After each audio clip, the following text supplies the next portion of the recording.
Кутман кечиңиздер менен Түз эфирде күндөмий маалыматтык программасынын толукталган кечки чыгарылышы. Аны менен мен Кундуз Кенжебаева тааныштырам. Саламатсыздарбы? Алгач бүгүнкү чыгарылыштан кыскача анонс.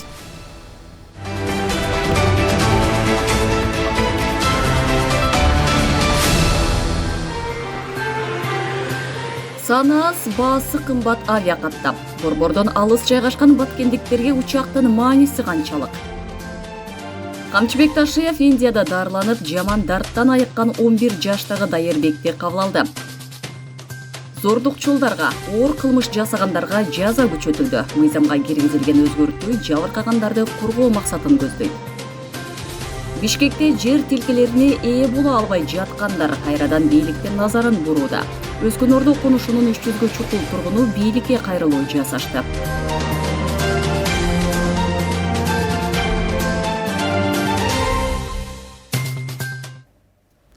Кыргызстанда жер титирөөдөн урап түшкөн объектилер аныкталган жок. Бул тууралуу архитектура, курулуш жана турак жай коммуналдык чарба мамлекеттик агенттигинен билдиришти.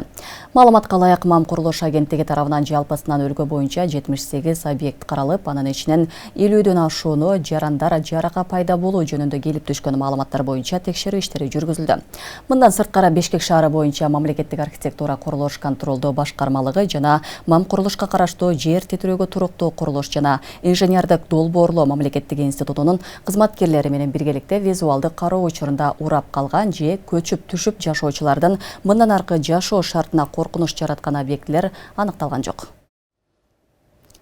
Ал эми өзгөчө кырдаалдар министрлиги жер титирөөдөн Ысык көл жана нарында 21 соц мекеменин имаратынан жарака кеткенин маалымдашты. Ысык көл облусунун аймагында 18 социалдык мекеме жана 9 турак үй текшерилип, дубалдарынан майда жаракалар кеткени аныкталган. Ал эми эски бир турак үй авариялык абалда, ошондой эле Нарын облусунун районунда жарандык коргонуу комиссиялары тартылып, тактоо жана жергиликтүү тургундарга түшүндүрүү иш-чараларын жүргүзүштү.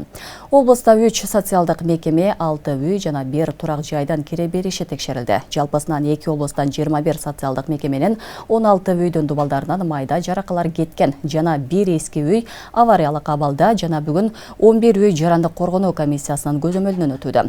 Мындан сырткары Чүй облусунан Чүй жана Москва райондорунун 2 мектеби текшерилип, мектептин жаракалары жер титирөөгө тиешелүү эместиги аныкталды. Президент Садыр Жапаров Кыргыз Республикасына көчүп келүүчү этникалык кыргыздарга берилүүчү мамлекеттик кепилдиктер жөнүндө Кыргыз Республикасынын мыйзамына өзгөртүүлөрдү киргизүү тууралуу мыйзамына кол койду. Мыйзам 2023-жылдын 13 декабрында Жогорку Кеңеш тарабынан кабыл алынган. Мыйзамда белгиленген үлгүдөгү документ кайрылман менен ырастала турган адамдын укуктук статусунан тышкары, ошондой эле социалдык статусун караган кайрылман жана кайрылмандын статусу түшүнүктөрү кайра каралган. Социалдык статус берүү жана ырастоочу документтен болушу кийин кайрылман статусуна ээ болгон этникалык кыргыздарга мамлекет тарабынан кепилденген социалдык жеңилдиктерди. Анын ичинде мамлекеттик медициналык мекемелерде медициналык санитардык жардамды, ошондой эле калктуу конуштардын жерлеринин категориясынан турак үй куруу жана тейлөө, жеке көмөкчү чарба жүргүзүү үчүн жер участоктарын пайдаланууга мүмкүндүк берет. Мыйзам расмий жарыяланган күндөн тартып 10 күндөн кийин күчүнө кирет. Зордуктоо менен кармалгандар эми жоопкерчиликтен оңой кутула албайт. Кылмыш жаза кодексине өзгөртүү киргизилип, мыйзамга президент Садыр Жапаров кол койду. Эми зордукчулардын жазасы күчөтүлүп, мыйзамдагы бардык жеңилдиктер алынып салынды. Бул өз кезегинде зордук зомбулуктун алдын алуу, жыныстык кол тийбестикти коргонуу максат. Кененирээк кийинки материалда сөз болот. Өткөн жылы селекция айылында мурдагы күйөөсүнөн зомбулук көргөн келиндин окуясы резонанс жараткан. Зомбулук көргөзгөн мурдагы жолдошу делген киши күнөөлүү деп табылып 8 жылга эркинен ажыратылган. Ага чейин 2 жолу зордуктоо фактысы менен кармалып, биринчисинде келиндин тосмо арызы менен бошотулган. Экинчи жолу пробациялык көзөмөлгө алуу чечими менен сот залынан кое берилгени маалым болгон. Эми оор кылмыш же зордуктоо менен кармалгандарга мындай жеңилдиктер берилбейт. Тескерисинче жазасы катаалдашат. Кылмыш жаза кодексине өзгөртүүлөр киргизилип, мыйзамга президент Садыр Жапаров кол койду. Бул мыйзам коомдогу зордук зомбулукту азайтуу, зордукчулдардын жазасын күчөтүү максатында иштелип чыккан. Мыйзамда жыныстык кол тийбестикке каршы кылмыштардын эскирүү мөөнөтүн пробациялык көзөмөлдүү колдону күрөөгө бошотуу мүмкүнчүлүктөрү алынды. Анткени бул жоболор жабырлануучулардын укук коргоо системасына болгон ишенимин кетирет. Кылмыш кодексинде 58-берене бар. Бул жерде ошол мөөнөт өтүшү менен срок давности деп эскирүү мөөнөт өтүшү менен кыскартылган иштер бар. Алардын катарында ошол именно зордуктоонун бир түрлөрү да кирип кеткен. Мисалы, зордуктоонун биринчи бөлүктөрү менен кыскартылып кеткенге мүмкүнчүлүк бар да, эми экинчи бөлүктөр менен кыскартылбайды көрсөтүлгөн. Мыйзамдын мурдагы редакциясына ылайык оор кылмыш же зордуктоого шектелгендерге пробациялык көзөмөл дайындалып, тараптар элдешип алган учурлар болуп келген. Бирок бул учурларда жабырлануучулар көрсөтмөлөрүндөгү өзгөрткөн жагдайлар катталган. Билбейбиз кандай жагдайды көрсөтмөсүн өзгөртүрдү, кандайдыр басым болбоду, алар карата корголбоду, ошол жактар ачык калып калган да. Ошондуктан мен ойлойм ушул мыйзам ошондой жактарды коргоо үчүн да берилген да. Мисалы азыр көбүнү жабырлануучунун коргоо системасы жакшы жолго коюлбагандыктан алар мисалы соттон кийин өзү эң эркин кетип калат. Мисалы беркинин ага доступу болуп калат, ошол жактарда алар бир корголбой калып анан ушул мыйзамдын зарчылыгы келип чыкты деп ойлойм да. Мыйзам президент кол койгондон 10 күндөн кийин күчүнө кирет. Ал эми Жогорку Кеңеш 2023-жылдын 7-декабрында кабыл алган. Ага чейин талкууларда мыйзамдагы алишемдиктерден улам шектүүлөр жоопкерчиликтен качып жатканын депутат Жанар Акаев айтып кеткен. Жогорку сот менен пробация департаментинин берген маалыматына караганда 2022-жылдын башынан бериле 16 жашка толо элек бала менен сексуалдык мүнөздөгү аракеттер, жашы жете элек өспүрүмдөрдү зордуктаган 88 адам абактан пробация менен бошонуп кеттир. 88 адам 2 жылга жетпеген убакыттын ичинде зордуктоо беренеси менен мына 5 статья менен бошогондордун саны 100дөн ашыптыр. Алар өспүрүмдөрдү жашы жете элек секелектерди зордуктаган менен кайра тез аранын ичинде эле кайра абактан чыгып кетет экен. Бир факт айтсам үрөйүңөр учат. Ал ошол пробация менен чыгып кеткенден кийин жана зордуктаган өспүрүм кызга кайра барып, кайра зордуктап, кайра боюнда болуптур. Мына соттор ушунтип пробация менен бошотуп жатат да. Тынчтыктын жана аялдар үчүн коопсуздуктун индекси уюмунун 2023-жылдагы отчетунда Кыргызстан аялдардын өмүрү үчүн кооптуу өлкөлөрдүн рейтингинде 95-орунду ээлеген. Борбор Азия мамлекеттеринин ичинен эң төмөнкү сапка жайгашкан. Дүйнөлүк рейтингге 177 өлкө катышып, аялдардын коопсуздугу 13 категория менен эсептелген. Акылай Карабаева, Замирбек Тойчубаев, Регион. Жалал Абад областында эл аралык Баңгезат каналына бөгөт коюлду. Бул иштин алкагында кармалган жарандын үйү чек арага жакын Сафет Булан айылында жайгашканын. Анын үйү Баңгезатын Кыргызстандын аймак аркылуу Тажикстан Республикасынан Өзбекстан Республикасына ташуу жана өткөрүү үчүн жүк ташуучу база катары колдонуп келген аныкталды. Кармалган жарандын үйүн тинтүүнүн натыйжасында желим баштыкка скотч менен оролгон афган гашишинин өзгөчө жыты бар. Жалпы салмагы 2 кг 166 граммды түзгөн 2 Баңгезат баштыгы табылып алынган. Кармалган адам УКМКнын тергөө абагына киргизилди. Учурда аталган Баңге каналын уюштурууга тиешеси бар башка адамдарды аныктоо боюнча ыкчам иликтөө иш-чаралары жүргүзүлүүдө. Укук коргоо органдары тарабынан уюшкан кылмыштуу топтор менен күрөшүү активдүү жүрүп жатат. Созак районунда Пахиркалла кайманаты менен белгилүү Бахадыр Баратов уюшкан кылмыштуу топтордун идеологиясын колдобой турганын билдирип чыкты. Жалал Абад областында 2023-жылы 10дон ашык жаран кылмыштуу топтон баш тарткан. Ал эми ИИМдин ардагерлери баш тарткандарга көзөмөлдү күчөтүү керектигин айтышат. Анткени эл алдында сүйлөп коюп кылмыштуу иштерин улантып жүргөндөр да бар экенин айтылды. Толугураак кийинки сюжетте сөз болот. Уюшкан кылмыштуу топтон баштардам. Ички иштер министрлигинде уюшкан кылмыштуу топтун активдүү мүчөсү катары каттоодо турган Бахадыр Баратов кылмыш дүйнөсүнүн идеяларынан баш тартканын айтып чыкты. Ал каралардын арасында Пахиркалла деген каймана менен белгилүү Созак районунун Ыры сайыл аймагынын Кургак көл айылында 1975-жылы төрөлгөн. Мен азыркы күндө өзүмдүн иштерим менен жүрөм үйдө. Уюшкан кылмыштуу топко эч неге кошулмай өзүмдүн жолумда жүрөм.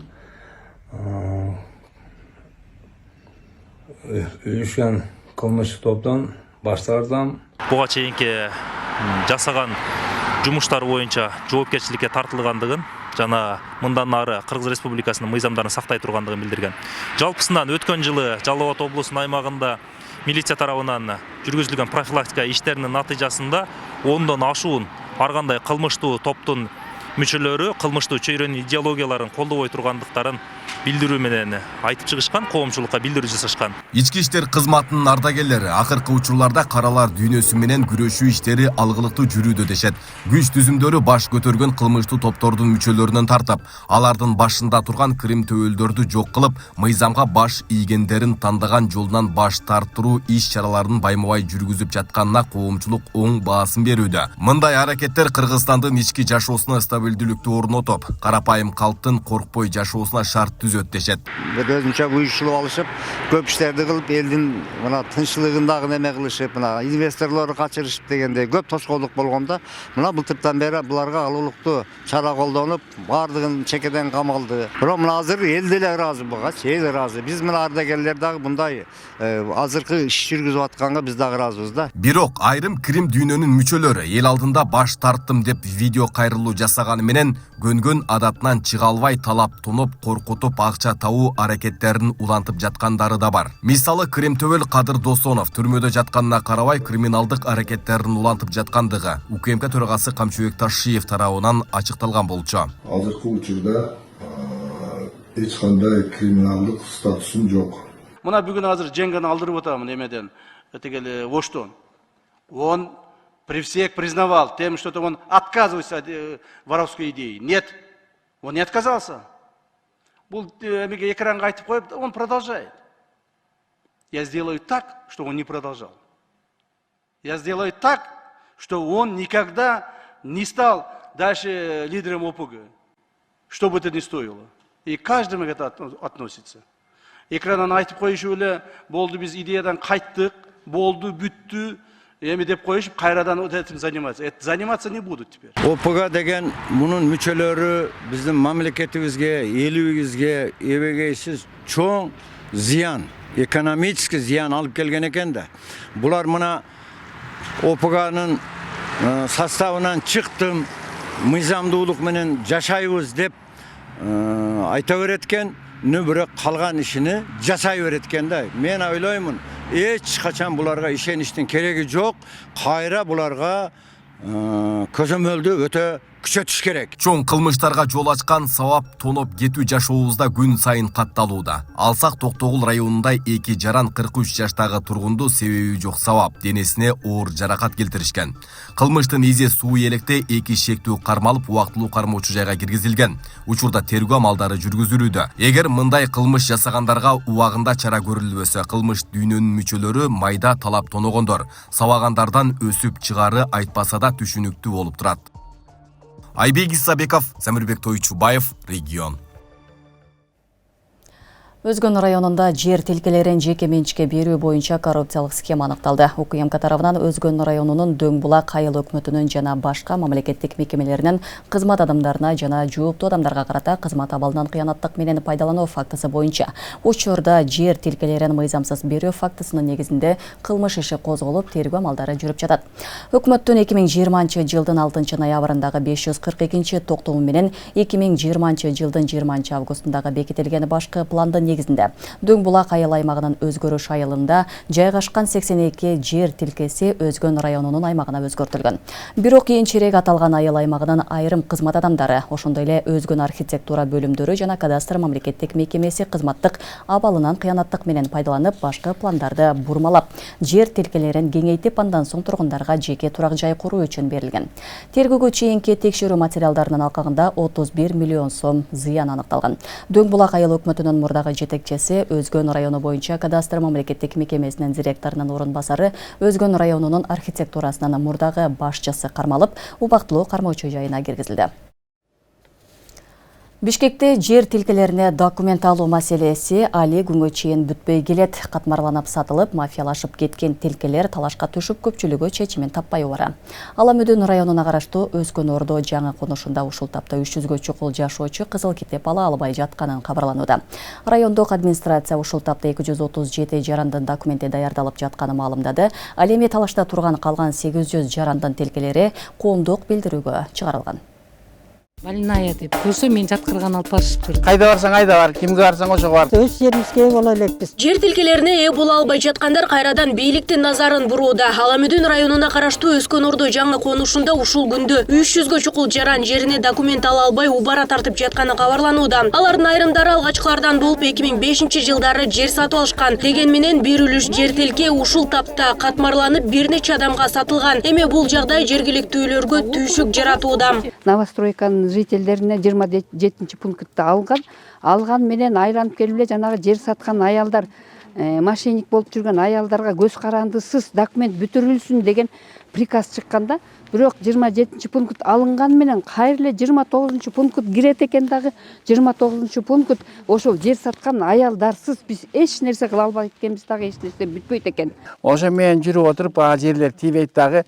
Балам Сабек жерине, Актай турган жердин үстүнө Майрам деген аял да бир баланы үстүнө жазып коюптур. Ал кандай жазып коет? Бул 13 жыл алсак, ал 3 былтыр жазып коюптур да. Ошондон бери, 13 жылдан берки үстүнө жазып коюп накладка кылыптыр. Былтыр жазып коюптур Майрам деген аялды. Анан эми газетага чыгат Майрам.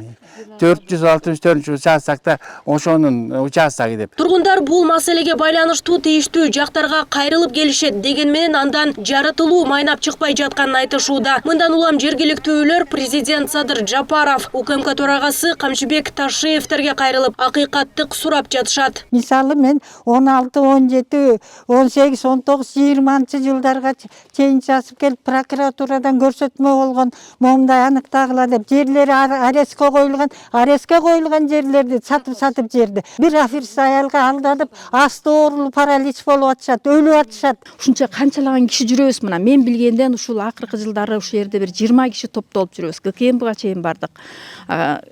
Урматтуу Садыр Нуркожоевич, Камчыбек Кыдыршаевич, биздин укугубузду коргоп, ушу Өскөн Ордо боюнча жер мындай жер участоктарында канча киши кыйналып жүрөбүз, балдарыбыздын баары квартирада жүрөт, укугубузду коргоп берүүбүздү өтүнөбүз.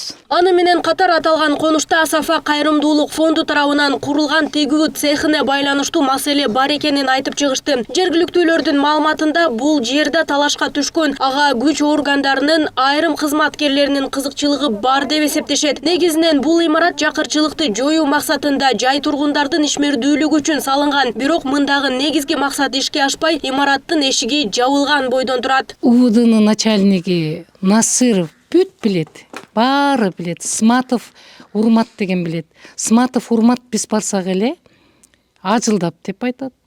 Укугубузду ушундай тебелейт. Бул чындап келгенде Өскөн Ордонуку деп мынакей орусча, кыргызча которулганы бар.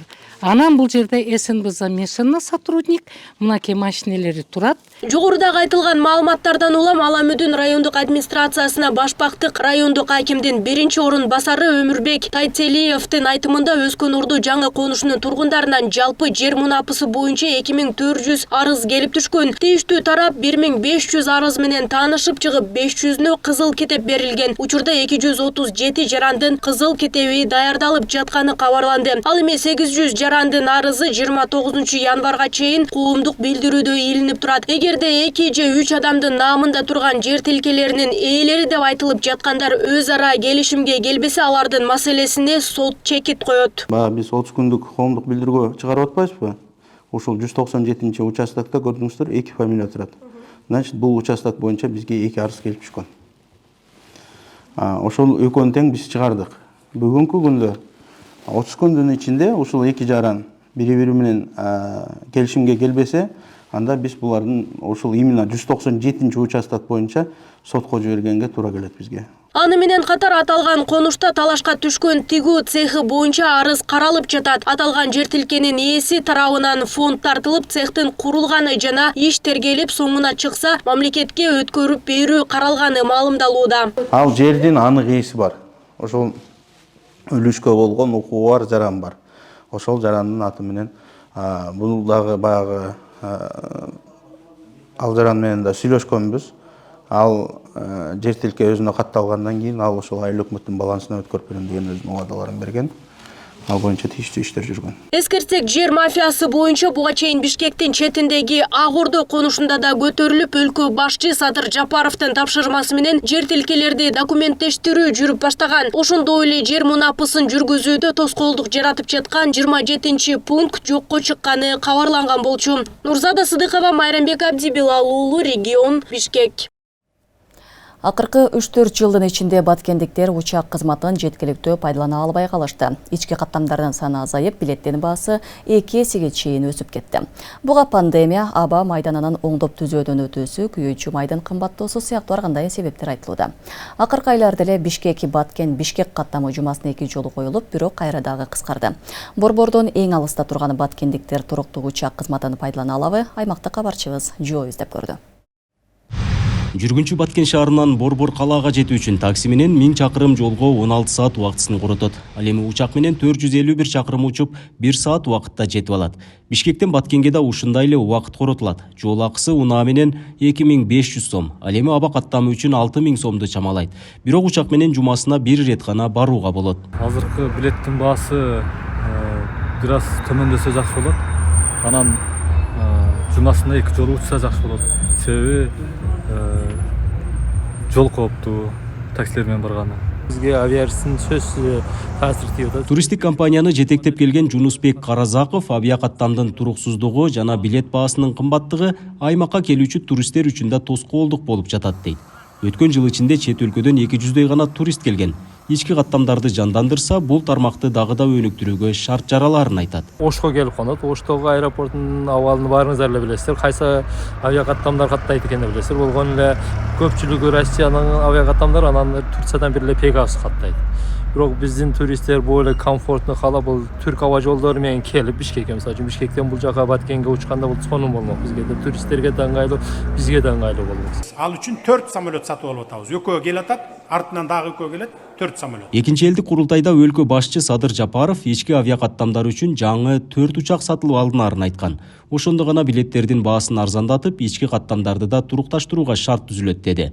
Облустук бийликте бул маселени чечүүгө ыйгарым укугу жок экенин айтып, жаңы учактар келсе Борборго жетүү жеңилдемек деген пикирде турушат. Азыр өзүбүз самолет сатып алып, мамлекет өзүбүз тарифин коелу деп атабыз.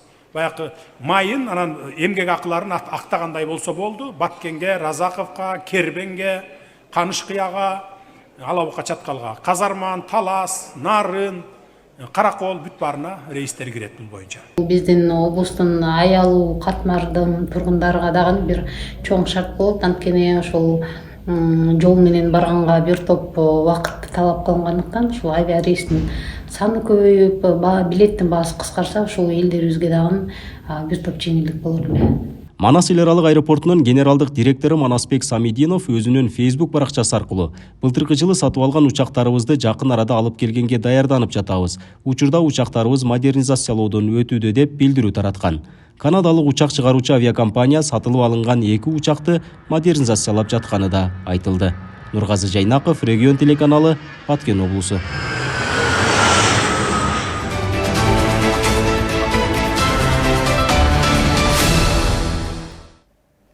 Акыркы мезгилде Кыргызстанда ишкерлер кошумча киреше табуу үчүн айыл чарба продукцияларын кайра иштетүү тармагына көңүл бурушууда. Учурда Жалал Абад областында жалпы 11 соода логистикалык борбор каттоого алынган. Бүгүн биздин чыгармачыл топ Созак районунун Багыш айыл аймагында жайгашкан Шагдан логистикалык борбор менен таанышып келди. Кененирээк кесиптешим Асель Сыдыкова сөз кылат.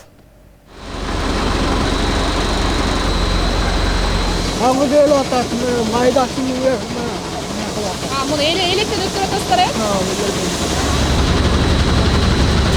Шахтан логистикалык борборунда жумуш кызуу жүрүүдө. Учурда мында жаңгактын маңызы сорттолуп сатууга даярдалууда. Бул үчүн 20га жакын арулуктан куралган кыз-келиндер жумушка тартылган. Алар эртең менен 9дан баштап кечке 7ге чейин ушул жерде ынтымакташып иштешүүдө. Саат 9да ишке келебиз, сааты менен да бизде канча саат иштесек, ошончо көп эмне төлөйт. Ошон маңызы донерден эмеси бар, ошуга түшүп бул электен эленип адамдарга барат. Ишибиз оор эмес, жеңил, аябай жакшы. Анан жылуу, жумшак, айлыгыбыз убагында берет. Анан кийин бул жерде көп улутта адамдар иштейт.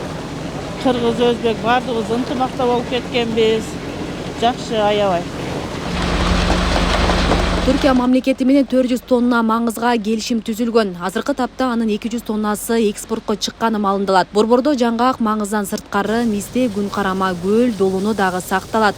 Жемиштер кургатылып тазалангандан соң таңгакталып, Өзбекстан, Түркменистан жана Казакстанга экспорттолот. Сезондо логистикалык борбордо 50ге чейин жумуш орундары түзүлөт. Ушул тапта 30дай киши жумуш жасоодо. Жаңы жылга чейин 5 тоннага жакын жаңыкты Өзбекстанга бердик. Контрактыбыз бар эле. Эми 400 tonna mağaza klientimiz var. Yarım verdik, yarım daha bu Turkiye'ye getirdik. Semiçken yazda olur. Elge ektiriyoruz. Bir tonna uğurlukta at gelip 110 hektar ektirdik. Şundan bir 200 tonna semiçken aldık. 100 tondan elde aldık. 8 neyle satıp aldık. Yazında kavermeye çıkıyoruz. 300 tonna kaver yönetiyoruz. Güzge жақын мисте башталат. Биз дагы бар дүйнө бар. Жеке ишкер тарабынан түптөлгөн логистикалык борбор Жалал-Абад облусунун Сузак районуна караштуу Багыш айылында жайгашкан. Аталган жай 2002 жылдан бери ишмердүүлүгүн жүргүзүп келет. 2019 жылы бардык талаптарга жооп берген логистикалык борборго айланган. Жаңы курулуш болду. Биз өзү 2002 сатып алганбыз. Сузак табаш пунктүлө. Анан 18 жылы жаңы курдук складдарды. Где-то 5000 квадрат жабык неме бар. Анын ичинде каварга отдельный склад, мистеге отдельный склад, анан семичкага отдельный склад, анан маңыз и жаңакка. Жылына дүйнөдө 1 миллион 300 миң тоннага жакын маңыз желет. Анын көпчүлүк пайызын Кытай эл республикасы даярдайт. Кыргызстанда быйылкы жылы жаңгактын түшүмү мол болгону менен баа 2 эселеп арзан болду. Бул өз кезегинде дыйкандардын наразычылыгын жараткан. Адистер дыйкандар көбүрөөк киреше көрүш үчүн таңгактаганды үйрөнүшү керектигин айтып келишет. Жаңа итпекерлик болуп калды да. Элдер жем кылып тартып берип атыптыр уйларына буну. Драбылкага салды. Арзан болгонуна байланыштуу. Елді қарап қойса жақсы нәрсе болады эле. Өтө жаман. 100 сом, 150 сом болчу эле, азыр өтө начар. 20 сом, 22 сом, 25 сом. Бул эмне деген нерсе? Бул картошка эмес да. Балар мандап келсе болот эле. Биздин чоңдор үстүнө отуруп алып, биздин Кыргызстанда алган адам жок болуп атат. Өзбекстанда алып атат, Өзбекстанга ташып атат. Мына маңызды. Жакты эчим албай ошол. Асел Сыдыкова, Аскар Мамат-Исаков, Регион телеканалы, Жалал-Абад. Министрлер кабинетинен төрагасынын орун басары УКМК төрагасы Камчыбек Ташиев Индияда сөөк чучугун трансплантациялоо операциясынан өткөн 11 жаштагы Дайырбек Маматкалыев менен жолугушту. Маалым болгондой, буга чейин Дайырбекке чет өлкөдөн операция жасатуу муктаждыгы болгон, бирок медициналык процедураларды каржылоого мүмкүнчүлүгү жок болгонуна байланыштуу Маматкалыевдин ата-энеси Камчыбек Ташиевке жардам берүү өтүнүчү менен кайрылышкан. Жыйынтыгында Ташиевдин тапшырмасы менен Дайырбекке көмөк көрсөтүлүп, 2 жолу Индияга барып келген. Дарыгерлер операция ийгиликтүү өтүп, учурда баланын абалы жакшы экенин маалымдашкан. Андыктан Дайырбек атасы менен сүйүнүчтүү кабарды Камчыбек Ташиевке жеткирип, ыраазычылык билдирүүнү туура көрүшкөн. Кел улум, кандайсың? Жакшыбы? Кандай? Нормально. Десол жакшыбы? Жакшы болуп калдыңбы? Молодец, молодец. Видишь? Кандай жакшы болуп калдың, молодец. Кубанычы койнуна батпай чуркап кирген Дайырбек жылдар бою оор дарт менен алышып, ден соолугу начар болуп келген. Эми Дайырбектин абалы жакшы. Индияга барып операция жасатып келди. Оорусунан айыкты. Ага УКМК төрагасы Камчыбек Ташиев көмөк көрсөткөн. Кандай болуп керек?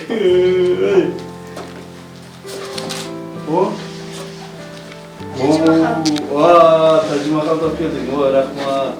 Өзің алында жерге қойып қойдың, сенен келген белек бар, Еме жақшы оқуғының, жақшы оқуғының, жақсы жүргенің, сені жақшы болсын деп, шұрқап жүруші сені сақтап қалайлы, қорғап қалайлы, денсаулығын орнына қойып қалайлы әрекет қылды. Құдайым Алла Тағалам үшін қайтарды. Еме сен мұндан бияға үлгілі бала болушың керек, жақшы оқушың керек, ата-енең сыйлашың керек. Мамлекетти, Кыргыз мамлекети сүйүшүң керек.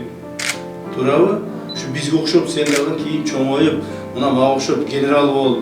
Мага окшоп ушу сендей болуп кыйналып келгендерге жардам бер. Туурабы?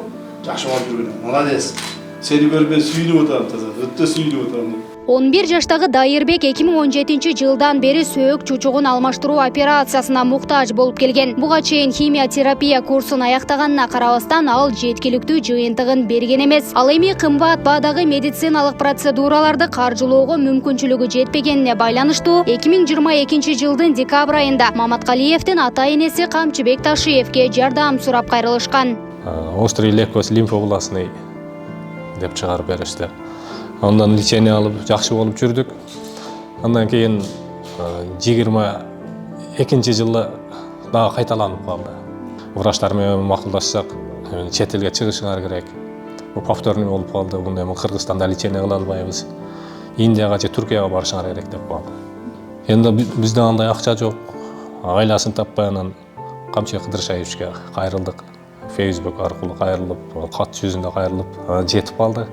Кыдыршаевич жардам берип, ошон жардам менен Индия өлкөсүнө барып, пересетке болуп келдик.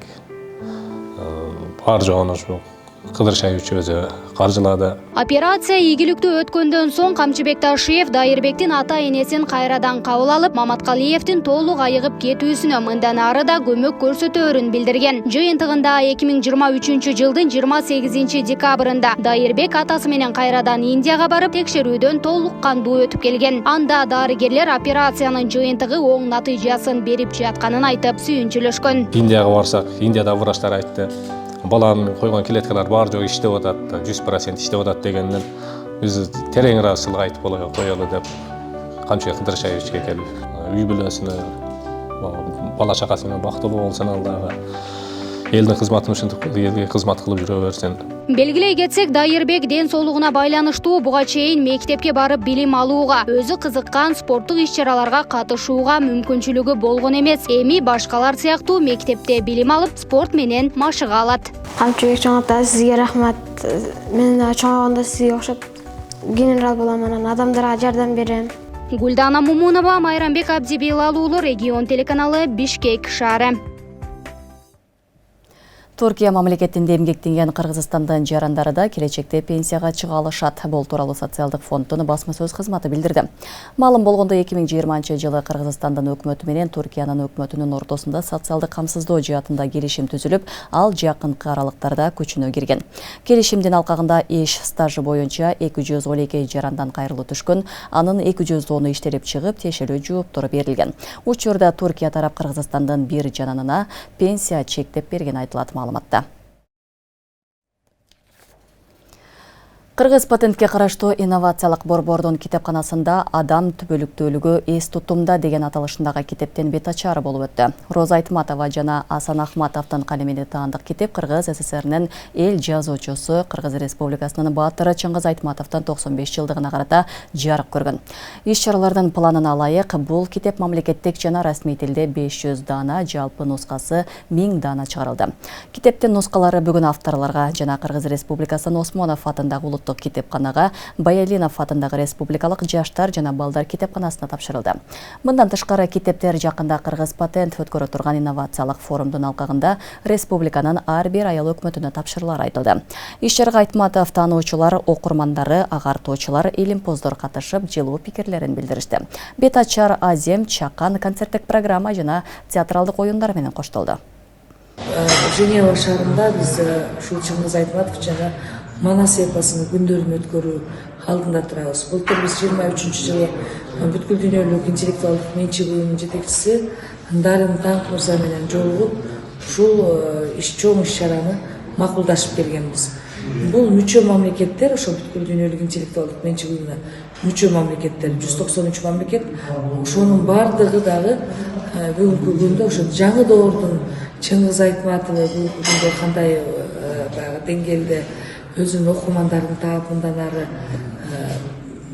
эли кандай деңгээлде ишке ашырып жатат экен бул вазифаны деген ойлорду биз бекемдөө максатында, Манас эпосундагы ушундай даңазалоо максатында дүйнө элдерине тартуулаганы турабыз. Регион телеканалынын күндөмү маалыматтык программасын социалдык тармактардан күзөтүп барыңыздар. Ал үчүн Регион телеканалынын Facebook, Telegram жана YouTube каналдарына катталып, акыркы жаңылыктардан кабардар болуп туруңуздар. Ошондой эле Одноклассники социалдык баракчасынан дагы көрсөңүздөр болот. Бул күнгө даярдалган жаңылыктар мына ушулар менен соңуна келип жетти. Түз эфирде Кундуз Кенжебаева болдум. Кайрадан эфир аркылуу көрүшкөнчө саламатта туруңуздар.